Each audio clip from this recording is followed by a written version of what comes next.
তো এদিকে আমলকির আচারটা আমার রেডি, ঠান্ডাও হয়ে গেছে। নমস্কার বন্ধুরা, সবাই কেমন আছো? নিশ্চয়ই সবাই সুস্থ নেই, কারণ ওয়েদার চেঞ্জ হচ্ছে। ওয়েদারের চেঞ্জের সাথে সাথে কিন্তু সর্দি কাশি প্রত্যেকেরই লেগে থাকছে। তো তোমাদের জন্য নিয়ে চলে এসেছি নতুন একটা রেসিপি, যাতে ঠান্ডা কাশির থেকে তোমরা সুস্থ থাকো। তো এই রেসিপিটা কিন্তু আশা করি ছোট থেকে বড় প্রত্যেকের উপকারে আসবে। তো ভিডিওটা সম্পূর্ণ না দেখলে কিন্তু বুঝতে পারবে না। আর এখন তো আমলকির সিজন, আমলকি এখন প্রচুর পাওয়া যাচ্ছে বাজারে, সারা বছরই টুকটাক পাওয়া যায়। তো আমার ঘরে কিন্তু সারা বছর আমলকিটা থাকে। তো এখন যেহেতু প্রচুর বাজারে পাওয়া যাচ্ছে, তো রেসিপিটা আমলকি দিয়ে বানিয়েছি। আর সেটা ভাবলাম তোমাদের সাথে একটু শেয়ার করি, যদি তোমাদের উপকারে আসে। আর আশা করি তোমাদের খুব উপকার হবে, যেহেতু আমি উপকার পেয়েছি তোমরা উপকার পাবে। তো ভিডিওটা দেখার জন্য অনুরোধ রইল তোমাদের কাছে। আর যদি তোমাদের ভিডিওটা উপকারে আসে তাহলে কিন্তু একটা শেয়ার করতে ভুলো না, যাতে অন্যদের উপকারে আসে। তো রেসিপিটা চলো কী করে বানাই সেটাই আজকে তোমাদেরকে দেখাবো। তো বন্ধুরা, প্রথমেই তো আমি বলেছি আজকের যে আমি আচারটা বানাবো এটা কিন্তু যাদের সর্দি কাশি সবসময় লেগে থাকে তাদের জন্য অত্যন্ত উপকারী, সেটা প্রথমেই বলেছি। তো এখানে নিয়ে নিয়েছি দেখো আমলকিটাও কিন্তু ঠান্ডার ভালো কাজ করে, ভিটামিন সি এর থেকে ধরে অনেক উপকার আছে আমলকিতে, সেটা অনেকেই জানো। আর এখানে নিয়ে নিয়েছি, এতক্ষণে তোমরা বুঝতেই পেরে গেছো আর চিনতে পেরে গেছো এটা কি, এটা হলো তালমিছরি। তালমিছরি কিন্তু ছোট থেকে বড় প্রত্যেকেই কিন্তু আমরা খাইয়ে থাকি। এই তালমিছরি বিশেষ করে ছোটদেরকে কিন্তু আমরা যখন ঠান্ডা লাগে ছোটদেরকে কিন্তু বিভিন্নভাবে আমরা এই তালমিছরিটা খাইয়ে থাকি। আর এখানে নিয়ে নিয়েছি দেখো গোলমরিচ, আর নিয়ে নিয়েছি লবঙ্গ। আর লবঙ্গটাও প্রত্যেকটা জিনিস এখানে উপকারিতা আছে, সেটা জানো, অনেকেই জানো। আর এখানে যেটা দেখতে পাচ্ছ অনেকে হয়তো চেনো, অনেকে হয়তো চেনো না, এটা কিন্তু যষ্টি মধু। এই যষ্টি মধু ঠান্ডার জন্য খুব কাজ করে। এই যষ্টি মধু যদি এমনিতেও তোমরা চিবিয়ে খাও তাতেও কিন্তু ভালো উপকারিতা আছে। তো এখানে যষ্টি মধুটা কিন্তু সবটা নেব না, তো আমলকি অনুযায়ী আমি যষ্টি মধুটা নেব। এই যষ্টি মধুটা কিছুটা আমি এখানে ছিঁড়ে নিয়েছি। তো আমি নিয়ে নেব, এই যে এখানে দেখছো এই দুটো টুকরো নিয়ে নেব আমি যষ্টি মধুটা। আর এই বাকিটা কিন্তু আমি নেব না, এটা নিয়ে অতিরিক্ত হয়ে যাবে। তো যাই হোক, যষ্টি মধু থাকছে সঙ্গে, আর এখানে থাকছে লবঙ্গ আর গোলমরিচ, আর এখানে থাকছে তোমার তালমিছরি আর আমলকিগুলোকে আমি ধুয়ে নিয়েছি।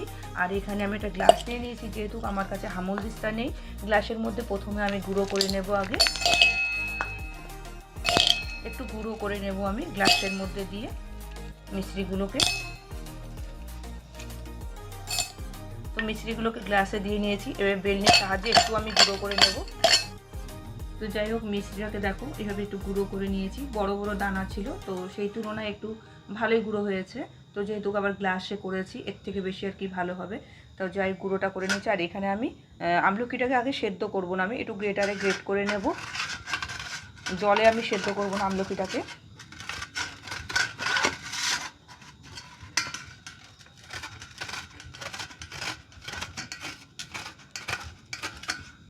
তো দেখো আমলকিটাকে কিন্তু আমি গ্রেট করে নিয়েছি, কতটা সুন্দর হয়েছে। কারণ সেদ্ধ করে নিলাম না কেন, সেদ্ধ করলে কিন্তু আমলকির অনেকটা উপকারিতা বেরিয়ে যাবে জলের সাথে। তো সেই কারণে কিন্তু আমি সেদ্ধ করে নিলাম না, আমলকিটাকে গ্রেট করে নিলাম। আর এখানে যে লবঙ্গটা আর গোলমরিচটা নিয়ে নিয়েছিলাম, এটা কিন্তু একটু গুঁড়ো করে নিয়েছি আমি। আর যষ্টি মধুটাকে দেখো এইভাবে কিন্তু কুচি কুচি করে ছিঁড়ে নিয়েছি, কারণ যেহেতু যষ্টি মধুটা একদম শক্ত জিনিস, এটা গুঁড়ো করা যাচ্ছে না। তো তোমরা কি করবে, যদি এরকম শক্তভাবে যদি এরকমভাবে ছিঁড়ে নিতে পারো তাহলে খুবই ভালো।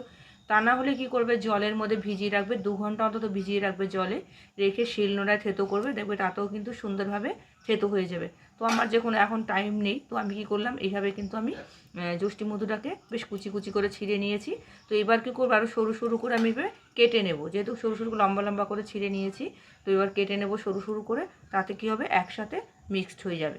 তো গ্যাসটা জ্বালিয়ে নিয়েছি, একটা কড়াই চাপিয়ে দিলাম আমি। তো আমি কড়াইটার মধ্যে অল্প করে জল দিয়ে দেব,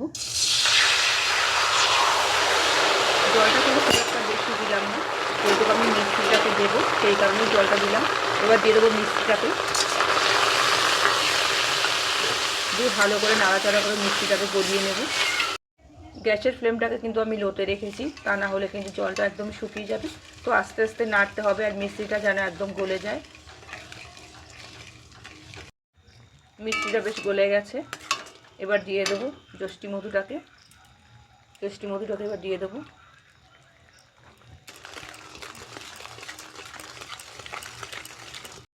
এবার দিয়ে দেবো গ্রেট করে রাখা আমলকিগুলোকে।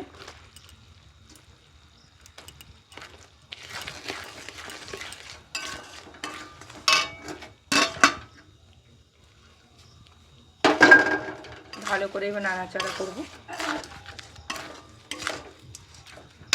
তো এবার দিয়ে দেবো লবঙ্গ আর যে গোলমরিচের গুঁড়োটা।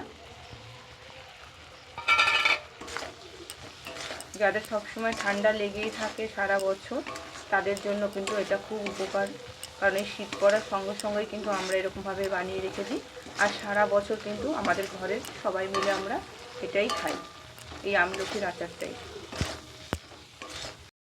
তো আমলকির আচারটা কিন্তু একদম রেডি হয়ে গেছে। এবার আমি নামিয়ে ঠান্ডা করে একটা কাচের বয়মে ঢেলে নেব। কতটা সুন্দর দেখো দেখতে হয়েছে কালার। তো এদিকে আমলকির আচারটা আমার রেডি, ঠান্ডাও হয়ে গেছে। আর এখানে একটা কাচের বয়ম নিয়ে নিয়েছি, কাচের বয়মটার মধ্যে এবার রেখে দেবো, দিয়ে কিন্তু অনেক দিন ধরে স্টোর করে রাখা যায়।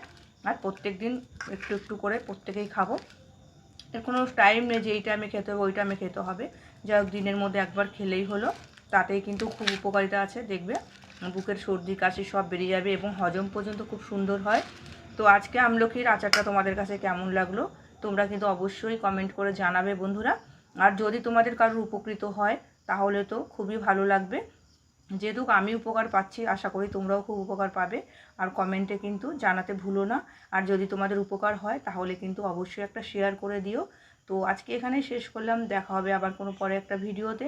ততক্ষণ তোমরা সবাই ভালো থাকবে, সুস্থ থাকবে।